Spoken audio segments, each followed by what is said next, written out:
Hello everyone, I am doctor Sarika और आज हम बात करेंगे हमारे चैप्टर 5 के नेक्स्ट टॉपिक की।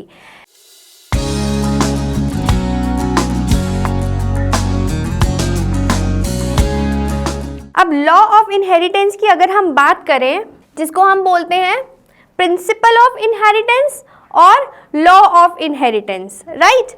अब सबसे पहले लॉ ऑफ इनहेरिटेंस में आपका आता है लॉ ऑफ डोमिनेंस, राइट। अब लॉ ऑफ डोमिनेंस क्या है? ये जो लॉ है आपका, ये भी उन्होंने मोनोहाइब्रिड क्रॉस पे ही बेस्ड है, ये मोनोहाइब्रिड क्रॉस पर ही उन्होंने ये किया था।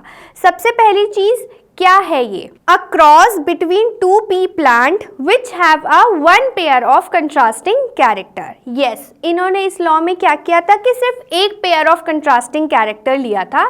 जैसे हमने मोनोहाइब्रिड क्रॉस में टॉलनेस और कह लो कि टॉल और ड्वार्फ वाला लिया था, राइट। ठीक है, तो वही चीज जो है वो लॉ ऑफ डोमिनेंस थी कि उन्होंने एक पेयर ऑफ कंट्रास्टिंग कैरेक्टर लिया था एंड कैरेक्टर्स और traits are controlled by discrete units which is called as factors. उन डिस्क्रीट यूनिट्स को क्या बोला? Factors. And factors occur in pair. Now in a dissimilar pair of factor, one member of pair dominate the other. जैसे इसका example की अगर हम बात करें तो alleles for tallness is dominant over alleles for dwarfism। यही तो देखा था हमने लास्ट वीडियो में, राइट। हमने मोनोहाइब्रिड क्रॉस में इसी को कंपेयर किया था। तो यही चीज है कि in a dissimilar pair of factor one member of pair dominate the other. ठीक है, अब चलो एक काम करते हैं कि दोबारा से वो वाला एक हम पुनेट स्क्वायर बना के उसके रिजल्ट्स देख लेते हैं कि क्या था लॉ ऑफ डोमिनेंस। हमारे पास क्या था लॉ ऑफ डोमिनेंस में, मोनोहाइब्रिड क्रॉस में, सॉरी, आपके पास ये आया था F1 जनरेशन में, राइट। उसके बाद हमने इसकी सेल्फिंग करा दी, तो ये क्या है? Selfing, correct. जब आपने सेल्फिंग कराई तो आपको रिजल्ट क्या मिला था?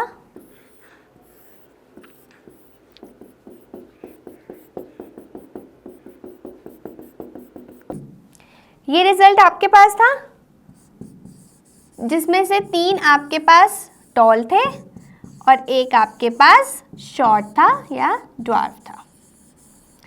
तो लॉ ऑफ डोमिनेंस भी यही कहता है कि जब आप क्रॉस कराते हो दो प्लांट्स के बीच में एक पेयर ऑफ कैरेक्टर को लेके, दैट इज हमने प्लांट हाइट ली थी, राइट, टॉल है या शॉर्ट है, तो उसका जो रिजल्ट आता है उसको उन्होंने लॉ ऑफ डोमिनेंस कहा, क्योंकि उसमें जो डोमिनेंट वाली एलिली थी वो डोमिनेंट रहेगी over the recessive, over the dwarfism वाले में। ठीक है, यहाँ पे अगर स्मॉल टी के साथ कैपिटल टी भी प्रेजेंट है तो वो रेसेसिव एलिली डिस्प्ले नहीं करेगा, वो डोमिनेंट वाला, वो कैपिटल वाला डिस्प्ले करेगा, तो इसलिए ये टॉल प्लांट है, राइट। तो ये था आपका लॉ ऑफ डोमिनेंस।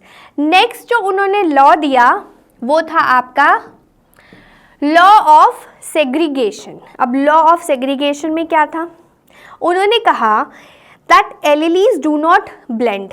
पहला जो पॉइंट था उसका वो ये था, alleles do not blend, right. फिर उन्होंने बोला कि बोथ द कैरेक्टर और traits are recovered during gamete formation as an F2 generation. आपको मालूम है कि F2 जनरेशन में हमें क्या मिला था? F2 जनरेशन में हमारे पास ये था, मतलब F1 में हमें ये मिला था ना, और उसकी सेल्फिंग हमने कराई तो उसके बाद इन दोनों में से ये निकला, इन दोनों में से ये निकला, और उसके बाद हम टेबल बनाते हैं गैमीट्स का। So during gamete formation, the traits or characters segregate or separate from each other and passes to different gametes. Homozygous जो है, homozygous produce similar kind of gametes, but heterozygous produce different kind of gametes with different traits. तो law of segregation को भी explain करने के लिए Mendel ने monohybrid cross को यूज किया. Means the monohybrid cross was use to explain the law of segregation of genes. अब इसका मतलब क्या है? सेम एग्जाम्पल लेते हैं हम टॉलनेट का, क्योंकि वो भी मोनोहाइब्रिड क्रॉस का ही है. जब आपके पास ये आया तो उन्होंने ये कहा कि जब आपको ये F1 जनरेशन मिली, उसके बाद जो ये ट्रेट्स हैं 1 2 3 4, अगर इसमें से आप निकालोगे तो ये अलग हो जाएगा, ये अलग हो जाएगा, ठीक है, सेपरेट हो जाएंगे. अगर इनकी बात करें तो ये भी सेपरेट हो जाएंगे. तो यही चीज़ उन्होंने बोली कि जो एलिलीज हैं वो ब्लेंड नहीं होती, वो मिक्स नहीं होती, they are separate from each other और they are segregate from each other, है ना, and passes to different gametes. अब उसके बाद अब आप सोचो, अगर आप इसको और इसको मिलाते हो तो ये बनेगा. अगर आप इसको और इसको बनाते हो तो ये बनेगा. अगर आप इसको और इसको मिलाते हो तो ये बनेगा. और अगर आप इसको और इसको मिलाते हो तो ये बनेगा. ठीक है, आप कोई भी कॉम्बिनेशन ले सकते हो, किसी भी तरीके से उसको कंबाइन करके देख सकते हो, क्योंकि जो एलिलीज हैं वो ब्लेंड नहीं होती, वो सेग्रीगेट ईजिली हो जाती है. तो यही आपका लॉ ऑफ सेग्रीगेशन था जो मेंडल ने दिया था. नेक्स्ट आपका एक और लॉ है इसमें, लेकिन उसको डिस्कस करने से पहले हम कुछ और 2 टॉपिक हमारे हैं, 2 टर्म्स हैं इनफैक्ट, उस पर हम बात करेंगे जो मेंडल की ही एक डिस्कवरी है. ठीक है, तो उसमें पहली चीज़ आपके पास आती है इनकम्प्लीट डोमिनेंस. इनकम्प्लीट डोमिनेंस क्या है? It is a post Mendelian discovery. ठीक है, it is the phenomenon of neither of the two alleles being dominant, so that expression in a hybrid is a fine mixture or intermediate between the expressions of two alleles. मतलब क्या है? देखो example है इसका Snapdragon. इसका botanical name है mirabilis जेलिपा.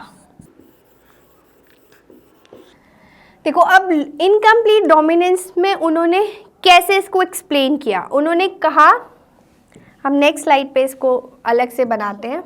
ठीक है, उन्होंने क्या कहा, जब उन्होंने ये एग्जाम्पल दिया स्नैपड्रैगन का, उन्होंने कहा there are 2 type of true breeding plants. In fact उन्होंने ये चीज़ करके देखी कि उन्होंने ट्रू प्लांट ब्रीडिंग प्लांट्स लिए. ठीक है, एक क्या था? एक था रेड फ्लावर का प्लांट था और एक था वाइट फ्लावर का प्लांट. ठीक है, अब उन्होंने क्या किया, 2 ट्रू ब्रीडिंग लाइंस ली, ट्रू ब्रीडिंग प्लांट्स लिए, उनके बीच में उन्होंने क्रॉस कराया. ठीक है, जब क्रॉस कराया, इसका जो एलिली था वो ये था डोमिनेंट और इसका ये था. तो जब क्रॉस कराया तो उन्हें F1 जनरेशन में ये मिला. जब उन्हें ये F1 जनरेशन मिली तो उन्होंने ये देखा ऑल फ्लावर्स आर पिंक.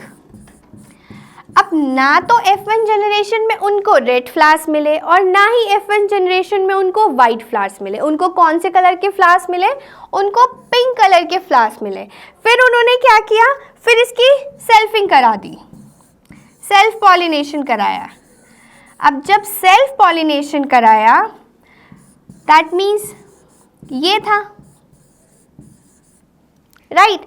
अब चलो इसका हम पुनेट स्क्वायर बना के देखते हैं कि क्या होगा.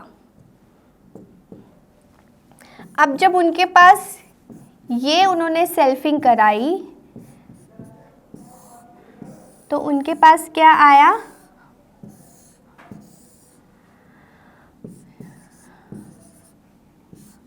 हम ऐसे लिखते हैं, राइट. उनके पास यहाँ कैपिटल R मिला, यहाँ ये मिला, ये आएगा उनके पास. अब ये तो है रेड,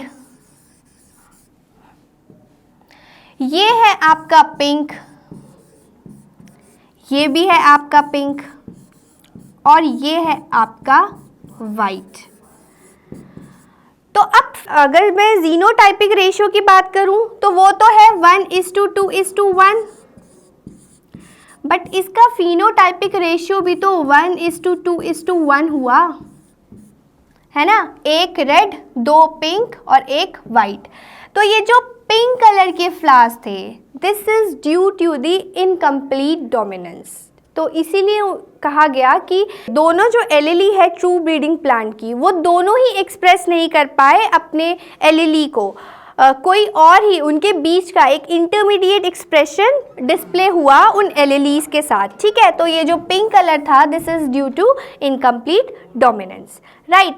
नेक्स्ट है आपका कोडोमिनेंस। कोडोमिनेंस क्या है? It is the phenomenon of 2 alleles lacking dominant recessive relationship and both expressing themselves in the organism। इसको एक एग्जाम्पल से लेके समझते हैं। जैसे ह्यूमन बीइंग्स की अगर हम बात करें तो ABO ब्लड ग्रुप होता है, किसी का A होता है, किसी का B होता है, किसी का O होता है, किसी का AB भी होता है, राइट। तो अगर हम ABO ब्लड ग्रुपिंग की बात करें तो ये जो ब्लड ग्रुपिंग है, they are controlled by capital I gene, right, and the gene contain 3 alleles. अब वो कौन कौन सी एलीलीज है? एक होती है IA, एक होती है IB और एक होती है स्मॉल I, ठीक है। ये दोनों आपकी डोमिनेंट है और ये आपकी रेसेसिव है, ठीक है। आप इसको देखते हैं कि कैसे किया उन्होंने। देखो, ये एक टेबल दिखाई दे रहा है आपको। इस टेबल में क्या है? Allele from parent 1, allele from parent 2, genotype of offspring and then blood type of offspring हम करेंगे, ठीक है। अब पहला क्या था इसमें? देखो, उसने IA लिया, ठीक है, IA के साथ IA लिया पेरेंट 2B, तो जीनोटाइप क्या हुआ? IA, तो उसका ब्लड ग्रुप क्या हुआ? A blood group, correct. उसके बाद अगर हम IA ले रहे हैं और IB ले रहे हैं तो जीनोटाइप क्या हुआ? IA, IB, तो ब्लड ग्रुप क्या हुआ ऑफस्प्रिंग का? AB। अगर हम कैपिटल IA ले रहे हैं साथ में स्मॉल I ले रहे हैं तो ये अपना एलीली रिप्रेजेंट नहीं करेगा, अपना रिलेशनशिप इसके साथ नहीं दिखाएगा। तो जो जीनोटाइप होगा वो इन दोनों का मिक्सचर होगा, पर जो ब्लड ग्रुप होगा ऑफस्प्रिंग का वो A ही होगा, ठीक है। अब अगर हम IB और IA लेते हैं तो जीनोटाइप IB और IA होगा, फिर से ब्लड ग्रुप आपका AB होगा, राइट। नेक्स्ट हम बात करते हैं, अगर हमने IB लिया और इधर भी सेकंड पेरेंट का भी IB लिया तो जीनोटाइप IB होगा, तो ब्लड ग्रुप क्या होगा? B होगा, करेक्ट। अब नेक्स्ट हम बात करते हैं, एक और कॉम्बिनेशन देखते हैं। हमने कैपिटल IB लिया, साथ में स्मॉल I लिया रेसेसिव वाला, तो ब्लड ग्रुप क्या हुआ? अगेन कैपिटल B हुआ। एक और कॉम्बिनेशन है, हमने स्मॉल I के साथ स्मॉल I लिया। अब यहाँ पे ना तो कैपिटल IA है ना कैपिटल IB है, राइट, दैट मीन्स डोमिनेंट वाला एब्सेंट है। अब रेसेसिव में इस I और I के केस में जो ब्लड ग्रुप होगा वो आपका O ब्लड ग्रुप होगा, क्लियर। तो ये था codominance, which is a phenomenon of 2 alleles lacking dominant recessive relationship and both expressing themselves in the organism. ठीक है, इसमें आपका ये बेस्ट एग्जाम्पल है एबीओ ब्लड ग्रुपिंग का। ध्यान रखना, अगर एग्जाम में ये क्वेश्चन आता है कोडोमिनेंस का तो आप डेफिनेशन के साथ ये एग्जाम्पल और ये टेबल भी देना। ठीक है, बहुत सिंपल है, कुछ भी नहीं है, सिंपली आपको डिफरेंट कॉम्बिनेशंस बनाने हैं हर किसी के साथ। आपके पास 3 चीज़ें हैं, IA, IB और I। इसका कॉम्बिनेशन इसके साथ बनाओ, फिर इसके साथ बनाओ और एक इसी के साथ बनाओ। IB का एक कॉम्बिनेशन इसी के साथ होगा, एक इसके साथ होगा, एक इसके साथ होगा, राइट। और फिर I का इन दोनों के साथ हो गया और फिर एक खुद के साथ हो गया। तो सिर्फ जब एक कॉम्बिनेशन में दोनों रेसेसिव होंगे तभी आपका ब्लड ग्रुप O होगा, अदरवाइज इन दोनों में से कोई भी प्रेजेंट है तो वो अपना शो करेगा। ठीक है, सिंपल। तो ये था आपका law of dominance, law of segregation, incomplete dominance, codominance. अब नेक्स्ट हम बात करते हैं, जैसे लास्ट वीडियो में हमने मोनोहाइब्रिड क्रॉस पढ़ा था, that is the inheritance of 1 gene. अब हम बात करेंगे इनहेरिटेंस ऑफ 2 जीन। ठीक है, तो नेक्स्ट टॉपिक है हमारा इनहेरिटेंस ऑफ 2 जीन्स, जिसको हम बोलते हैं डायहाइब्रिड क्रॉस। 1 को हमने क्या बोला था, मोनोहाइब्रिड क्रॉस, और 2 जीन्स के लिए हम क्या बोलते हैं, डायहाइब्रिड क्रॉस। अब क्योंकि मेंडल ने अपने 3 लॉज दिए थे लॉ ऑफ इनहेरिटेंस में, राइट, तो 2 तो हम कवर कर चुके हैं, जो थर्ड वाला है वो है लॉ ऑफ इंडिपेंडेंट असॉर्टमेंट। इस लॉ को एक्सप्लेन करने के लिए उन्होंने डायहाइब्रिड क्रॉस यूज़ किया था। ठीक है, अब अगर हम लॉ ऑफ इंडिपेंडेंट असॉर्टमेंट की बात करें, क्योंकि ये डायहाइब्रिड क्रॉस है, दैट मीन्स यहाँ पे जो क्रॉस होगा वो 2 पेयर लेकर होगा। जो हमने लास्ट उसमें मोनोहाइब्रिड में 1 पेयर लिया था प्लांट हाइट का, यहाँ पे 2 पेयर होगा।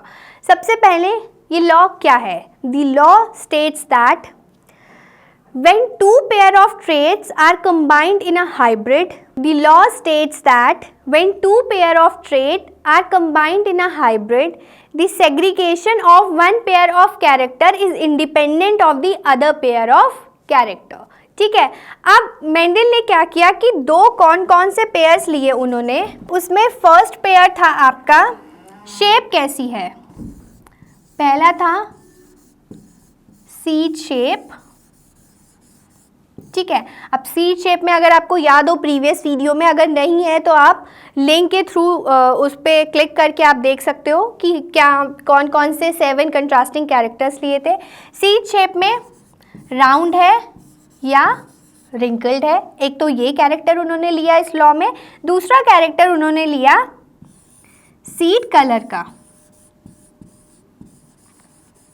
अब सीड कलर में कौन से 2 कलर थे, एक तो ग्रीन और एक येलो। ठीक है, तो अब स्टार्ट करते हैं कि उन्होंने किस तरीके से पुनेट स्क्वायर की फॉर्म में उसको किया और रिप्रेजेंट किया। देखो, उन्होंने 2 कैरेक्टर्स लिए, राउंड एंड रिंकल्ड पहला पेयर, दूसरा था ग्रीन एंड येलो। ठीक है, तो हम भी ऐसे ही लेते हैं। अगर हम कुछ चीज़ें नोट कर लो आप, राउंड को रिप्रेजेंट करेंगे कैपिटल आर से, करेक्ट। रिंकल्ड को रिप्रेजेंट करेंगे, उस टेबल में ये भी मेंशन था कि कौन सा डोमिनेंट ट्रेट है और कौन सा रेसेसिव ट्रेट है। तो आपको मालूम है कि डोमिनेंट ट्रेट को हम कैपिटल लेटर से रिप्रेजेंट करते हैं और रेसेसिव ट्रेट को हम स्मॉल लेटर से रिप्रेजेंट करते हैं। एक पेयर ये हो गया। दूसरा पेयर क्या है, कलर का। तो येलो कलर को हम लेंगे कैपिटल वाई से, और ग्रीन कलर को हम लेंगे स्मॉल वाई से। चलो तो स्टार्ट करते हैं। सबसे पहले क्या किया उन्होंने, ये था आपके पास, ठीक है, पेरेंट जनरेशन में ये था आपके पास पेरेंट जनरेशन में। अब अगर यहाँ से आप गैमीट्स निकालोगे तो आपको ये मिलेगा F1 जनरेशन में, राइट। ये आपकी F1 जनरेशन हो गई। और ये आपकी पेरेंट जनरेशन हो गई। ठीक है, अब उन्होंने इसकी सेल्फिंग करा दी, इंटरब्रीडिंग और सेल्फिंग। ठीक है, अब नेक्स्ट में हम देखते हैं इसका टेबल बना के। अब सेल्फिंग कराई तो F1 में हमारे पास ये था, इसकी सेल्फिंग कराई इसके साथ। ठीक है, तो स्क्वायर बनाते हैं।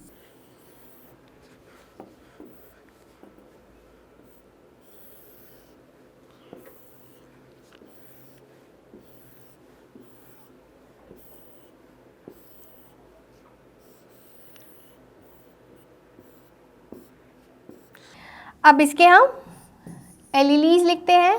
क्या क्या निकलेंगे आप बताओ ज़रा। फर्स्ट में जैसे हमने किया था, सेकंड में कैसे करोगे आप? इसकी इससे कराओगे तो ये आएगा, इसकी इससे कराओगे तो ये होगा। फिर स्मॉल आर को लो कैपिटल वाई के साथ और स्मॉल आर को लो स्मॉल वाई के साथ, ये होगा। इधर भी फिर ऐसे ही लिखेंगे हम, ये आया।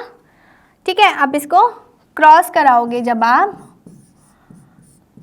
देखो ये आपने ना 10th में भी ऑलरेडी पढ़ा है ये चीज़ सेम, तो मुझे लगता है कि अब आपके लिए ये इजी होगा कि आप किस तरीके से इसको क्रॉस करते हो, राइट।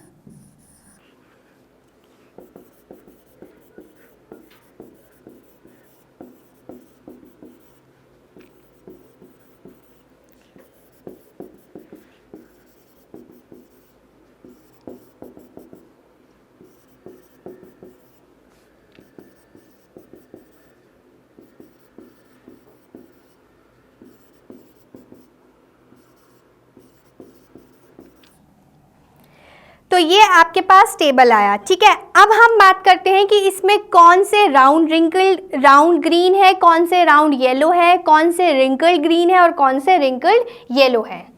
मैं सिर्फ फर्स्ट इनिशियल लेटर उसका लिखूंगी, राउंड येलो, क्योंकि दोनों डोमिनेंट है आपके पास। इसमें भी राउंड येलो, इसमें भी राउंड येलो और इसमें भी राउंड येलो, राइट। इसमें भी राउंड येलो, ये आपका क्योंकि रेसेसिव शो कर रहा है वाई का तो राउंड ग्रीन। यहाँ पे भी राउंड येलो, यहाँ पे राउंड ग्रीन हो जाएगा क्योंकि स्मॉल वाई है। यहाँ पे राउंड येलो, यहाँ पे भी राउंड येलो। यहाँ पे राउंड वाला डोमिनेंट वाला नहीं है तो शेप कौन सी होगी, रिंकल्ड येलो। यहाँ पे भी रिंकल्ड येलो, यहाँ पे again round yellow, round green, wrinkled yellow, wrinkled green. Clear.